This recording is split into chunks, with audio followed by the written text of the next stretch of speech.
Selamat malam, selamat sahabat. Mari kita merenungkan firman Tuhan yang saya beri judul Iman dalam Dunia yang Tidak Pasti.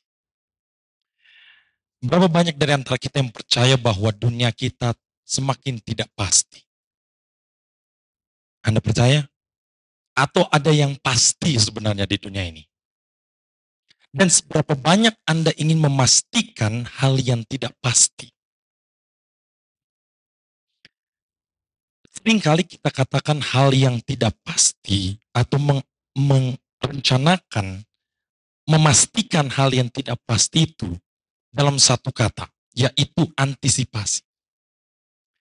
Itu adalah usaha manusia yang maksimal untuk kita bisa mengantisipasi atau memastikan apa yang tidak pasti.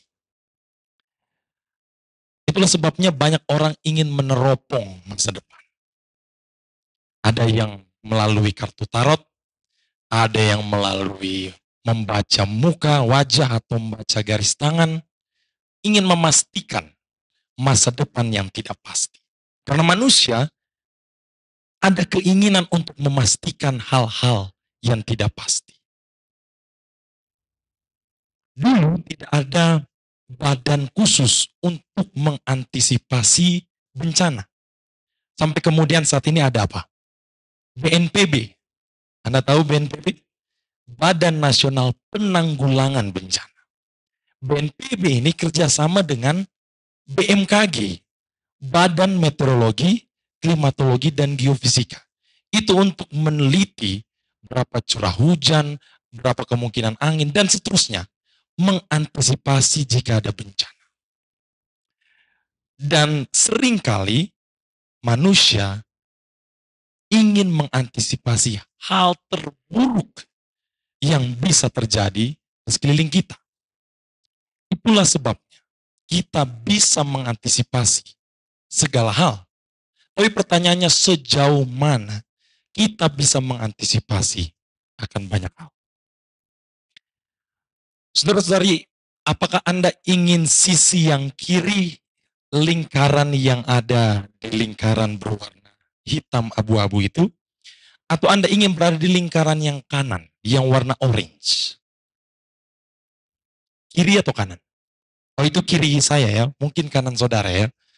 Anda berada ingin di sebelah kanan, di mana ada kekhawatiran, ada depresi, ada keraguan, ada bahaya, atau Anda ingin berada di sebelah kiri Anda, di mana ada keamanan, ada settlement atau ada kepastian, dan Anda ingin anti-aging. Kalau Anda memiliki make up, skincare, zaman sekarang ini tidak ada yang ingin menua. Semua ingin tetap terlihat muda. Same old. Tidak ingin terlalu tua. Mana yang diinginkan? Kanan atau kiri? Kiri? Pasti kiri ya. Sebelah sini ya. Karena kita mau certain things. Kita mau hal-hal yang pasti. Tapi di dunia ini sejauh mana kita dapat security? Sulit.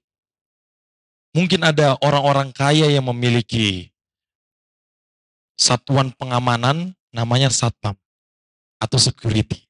Mereka menjaga rumahnya. Mereka melindungi rumah orang kaya ini.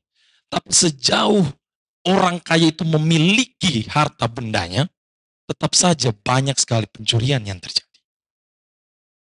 So how secure, seberapa aman hidup kita ini? Tidak ada yang bisa memastikan. Seberapa settled, seberapa pasti hidup kita ini. Atau seberapa nyaman hidup kita ini. Tidak ada yang pasti. Tapi kita juga di waktu yang sama ingin menghindari hal-hal yang tidak pasti. Terlebih pada saat kita khawatir, pada saat kita kemudian ragu, atau merasa bahaya. Ada bahaya yang datang. Saya rindu kita untuk merefleksikan bagian tengah. Learning experience and growth opportunity. Dan saya yakin Kita semua rindu untuk berada di bagian tengah ini. Betul saudara, kita menuju ke surga. Betul kita ingin ke surga. Tapi kawan-kawan, kita belum ada di surga. Kita masih ada di dunia ini.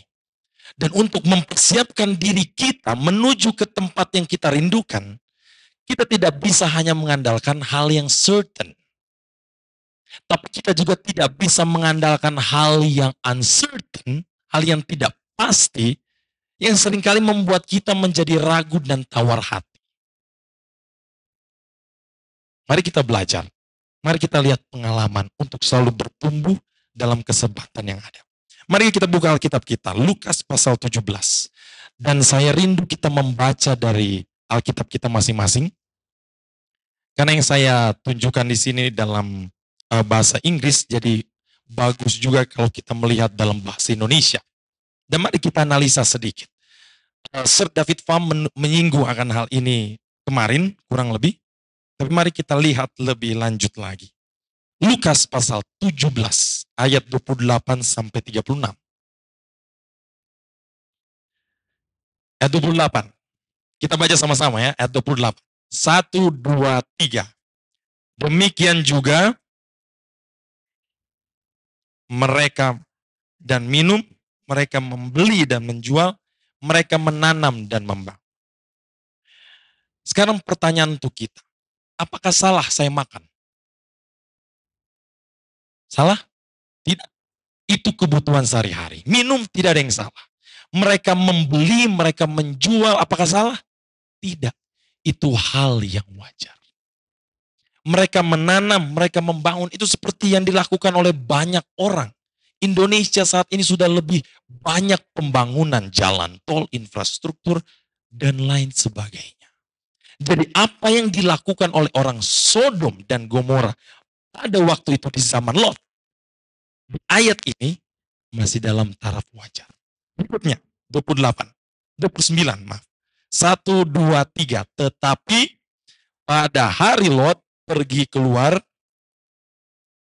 turunlah hujan api dan hujan belerang dari langit dan membinasakan mereka semua. Apa yang salah?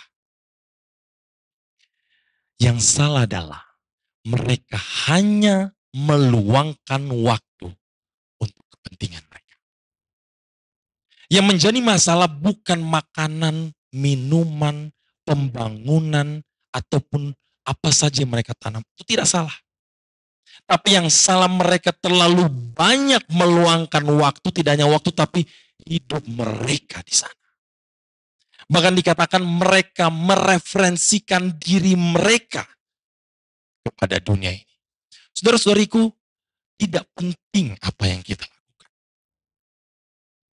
Tapi yang penting adalah apa yang mendefinisikan kita dalam apa yang kita lakukan. Sejujurnya, itu menjadi penting ketika kita bisa menjelaskan dan mempercayai apa yang kita lakukan. Mereka tidak lagi membuktikan atau tidak lagi menyediakan hal-hal yang untuk kekekalan. Yang menjadi masalah bukan keseharian mereka, tetapi apa yang dilakukan sehingga menjadi diri mereka lebih jauh dari Tuhan. Dan ini bahkan disebutkan sebagai gambaran kehancuran yang penuh dengan ketidaktelitian, careless, penuh dengan kesembronoan. Ayat 30, kita lanjutkan dulu. 1, 2, 3. Demikianlah kelak pada hari di mana anak manusia menyatakan dirinya. 31. Barang siapa pada hari itu sedang di peranginan di atas rumah dan barang-barangnya ada di dalam rumah, janganlah ia turun untuk mengambilnya. Dan demikian juga orang yang sedang di ladang, janganlah ia kembali. Apa artinya ini? Dalam kata anak manusia menyatakan dirinya, ini menarik. Karena ternyata bahasa Yunaninya, bahasa aslinya adalah apokalipto. Ini berarti bahwa berkaitan erat dengan zaman akhir. Apokalips. Berkaitan dengan last days, hari-hari terakhir kita saat ini. Jadi pesan yang ditulis oleh Lukas, termasuk dalam konteks yang dikatakan mengenai kerajaan Allah ini, berkaitan erat dengan apa yang kita alami saat ini. Itulah sebabnya apa yang dinyatakan khususnya di ayat 31 bahkan seterusnya, itu mengenai hal-hal akhir zaman, dan juga ini mengenai orang-orang yang berada di perkotaan.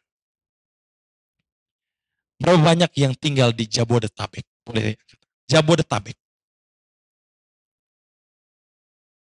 50%, 60%. Untuk bahkan 70 ya. Jabodetabek, kita belum berbicara kota lain, Bali, Medan, kita belum berbicara itu.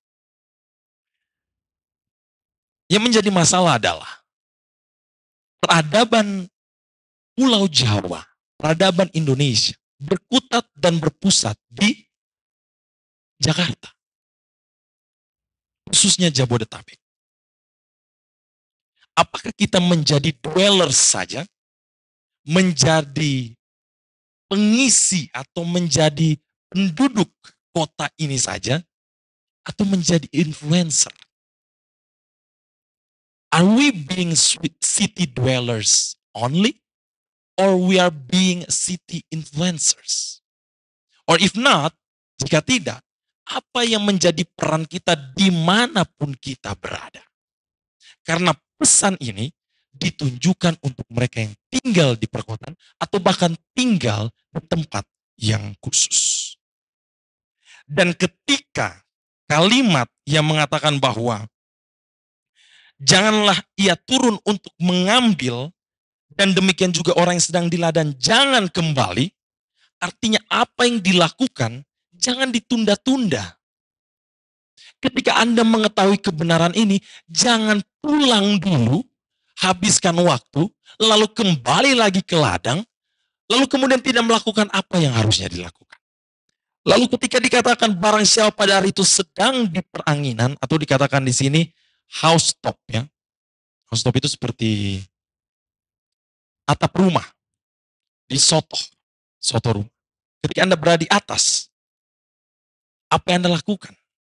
Kalau Raja Daud, dia mengintip atau dia melihat Batsheba pada saat itu sedang mandi. Yang harusnya dia pergi untuk berperang. Apakah kita melakukan hal yang sama?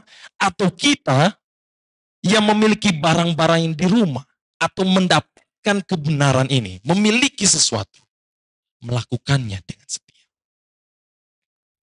Menunda keputusan kita akan menuntun kepada kehancuran. Ayat 32. Mari kita sebutkan dengan keras. 1, 2, 3. Ingatlah akan istri Lot. Apa hubungannya dengan istri Lot? Saudara-saudaraku, sekali lagi, ini mengenai akhir zaman. Ingatlah akan istri Lot. Ayat 33 sangat indah untuk melengkapinya. Barang siapa berusaha memelihara nyawanya, ia akan kehilangan nyawanya. Dan barang siapa kehilangan nyawanya, ia akan menyelamatkannya. Hidup ini bukan kita yang tentukan, Tuhan yang tentukan. Tetapi ketika keselamatan itu sudah diberikan dengan cuma-cuma, pilihan untuk tetap berada dalam keselamatan itu ada di tangan kita. Apakah kita hilang atau kita selamat? Contoh dari istri Lot ini sesuai dengan karakter yang ada di sekeliling kita. Mereka atau orang-orang yang melarang, tidak hanya menolak, tapi melarang agama Kristus. Mereka yang juga seperti istri Lot ini yang hanya hidup untuk kehidupan sementara. Istri Lot yang mencontohkan bagaimana hidup yang hanya untuk hal-hal pribadi, hal-hal fisik, hal-hal yang tidak berkenan dengan rohani. Karena dia tinggalkan semuanya. Istri Lot menunjukkan pada saat pikiran, akal budi atau hati terpisah dengan dia mungkin istri Lot yang kita tidak tahu namanya. Dia mungkin tidur di samping Lot. Dia mungkin kenal dengan Abraham. Bapak orang percaya. Tapi dia tidak memelihara imannya. Hanya dengan melihat, tidak sampai membalikan seluruh bahannya. Melihat ke belakang. Semuanya telah selesai. Ingatlah akan istri Lot. Apakah kita setengah-setengah? Apakah kita hanya 3/4? Ataukah sepenuh di dalam Tuhan? Ingatlah akan istri Lot. Saudara-saudaraku, ayat-ayat berikutnya meskipun kita bisa membacanya sendiri, menunjukkan kepada kita bahwa siapapun yang mencapai atau yang menjangkau hal-hal yang sebenarnya seperti kesia-siaan di dunia ini akan mendapati dirinya hilang di tangan orang-orang yang juga akan melenyapkannya. In the hand of a child like bubbles. Tidak heran pengkhotbah mengatakan bahwa kita memiliki hidup yang tidak sama dengan sebelumnya. Pena Inspirasi katakan, kita memerlukan intelligent faith. Apa intelligent faith? Faith of Jesus. An intelligent faith, iman yang penuh dengan keteguhan tidak hanya kepada Kristus, tapi juga iman Kristus. The faith of Jesus. Tidak hanya the faith in Jesus. Seringkali kita berpikir apa sih intelijen? Kita tahu ada FBI, ada CIA, ada kalau di Indonesia BIN ya. Tetapi ini tidak semata-mata tentang intelijensi manusia. Seringkali itu lebih daripada sekadar hanya tahu karena ada kuasa. The power of perceiving, learning, understanding, and knowing. Ini bahkan hanya ditulis di kamus. Lebih daripada itu, kita memerlukan spiritual intelligence. Kecerdasan rohani. Kemampuan iman yang seperti Yesus Kristus miliki. Yang terakhir, inilah kesabaran, keteguhan, dan kekuatan yang dimiliki. Karena ketekunan dari orang-orang kudus adalah mereka yang memelihara hukum-hukum Allah. Dan mereka yang memiliki iman Yesus. Apakah kita hanya sebatas orang Kristen saja? Ataukah kita adalah orang Advent yang memiliki iman yang teguh pada Yesus? Saudara-saudariku, pertanyaannya, why being Adventist? Mengapa menjadi Kristen? Mengapa menjadi Advent? Di dalam perspektif yang lebih luas, kita semua dipanggil untuk menunjukkan siapa Tuhan sebenarnya. Dan kita tidak hanya mencari keselamatan saja dalam gereja, tapi juga untuk melayani Tuhan yang sudah menyediakan keselamatan itu. Kalau kita mencari keselamatan saja, tanpa melayani sesama, tanpa bertumbuh dalam kerohanian, tanpa disucikan oleh Tuhan, maka kita tidak merasakan kelengkapan kedewasaan hidup orang yang mengikuti Yesus.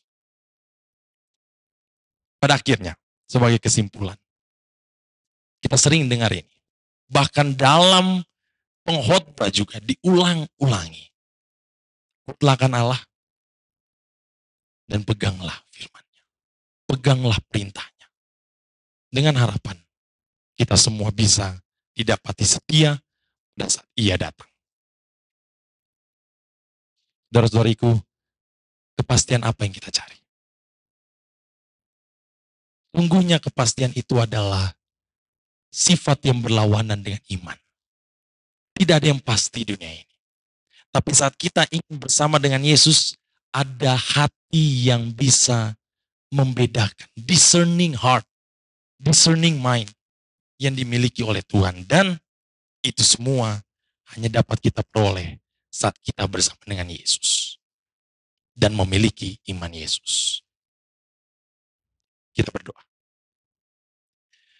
Bapa di surga, kami diteguhkan karena iman Yesus sendirilah yang bisa mengantisipasi semua hal meskipun kami berada di dunia yang tidak pasti. Mampukanlah kami ya Tuhan, kuatkanlah kami, teguhkanlah iman kami, sehingga kami yang lemah ini memiliki kerendahan hati, penyerahan diri, bahkan ketekunan dari orang-orang yang Engkau telah utus.